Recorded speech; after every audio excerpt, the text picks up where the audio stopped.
Another type of verbal reasoning is antonyms, being opposite words. So we have synonyms section, we also have an antonyms section, opposite words.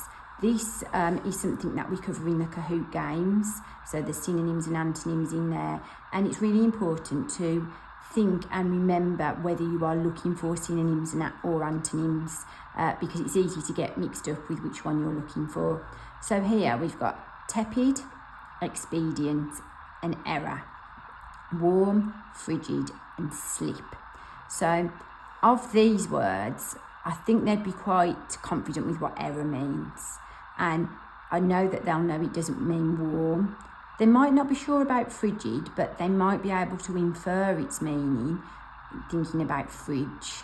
And error, they might be tempted to think an error, I might slip, I might make an error, but it's more of a mistake, a blunder, not slip. I think that's there to try and slip us up.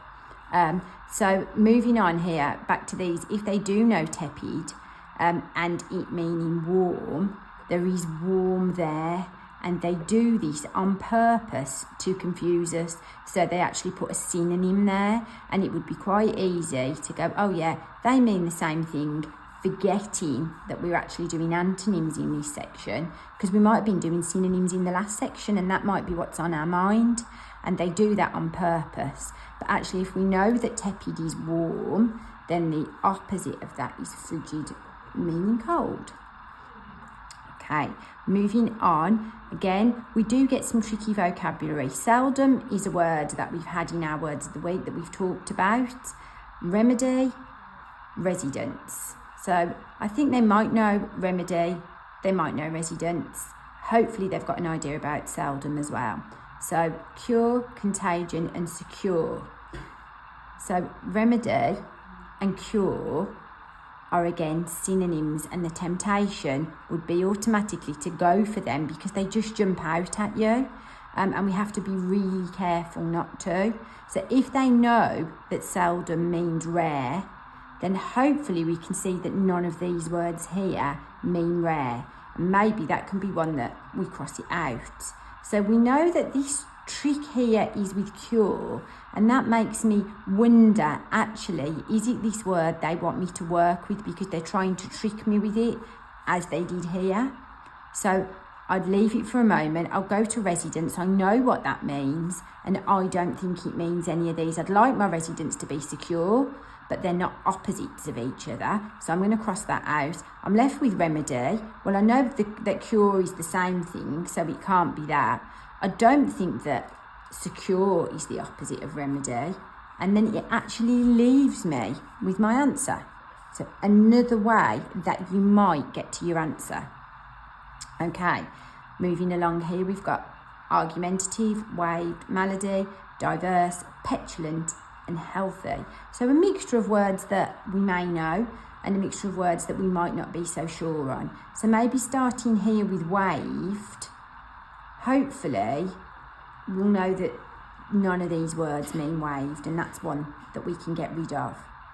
So argumentative, I'm sure that they'll know what that means, but what we've actually got here and that they might not know is petulant, which has a similar meaning, would be a synonym for argumentative, and again that's there to trick them, and that's not the one that they want. What we actually are looking for here is malady, being poorly, being unwell, and the opposite of that is being healthy. So our word that we're choosing here is actually one that we know, but it's whether we know the antonym that they've chosen for it, which is a much more tricky word. Moving on to the last one, indifferent, habitually, signal, specify, perplexed, inquisitive. So we've talked about indifferent in class a few times, how you might feel indifferent or be indifferent to something, and it means that we're not really bothered about it, and that is something that's come up in recent weeks. Habitually, they might not know that full word, but hopefully they can infer from habits, and that might help them, and I would imagine they would know what signal is. Specify, if they're not 100% sure, they might be able to infer that from being specific. Perplexed, hopefully they would have an idea with that one. And inquisitive, to be curious. So when I'm looking for opposites, what I'm actually looking for here is indifferent, to be not really bothered, and inquisitive, to be curious, to want to know and want to find out about everything. Hopefully that gives you an example of how tricky the words can become, because they really can, but also how it's not always our friend and it can try to trick us, particularly when we're working with synonyms and antonyms. It tries to put synonyms in there when we're looking for antonyms, and our brain automatically seeks out that synonym and wants to go for it.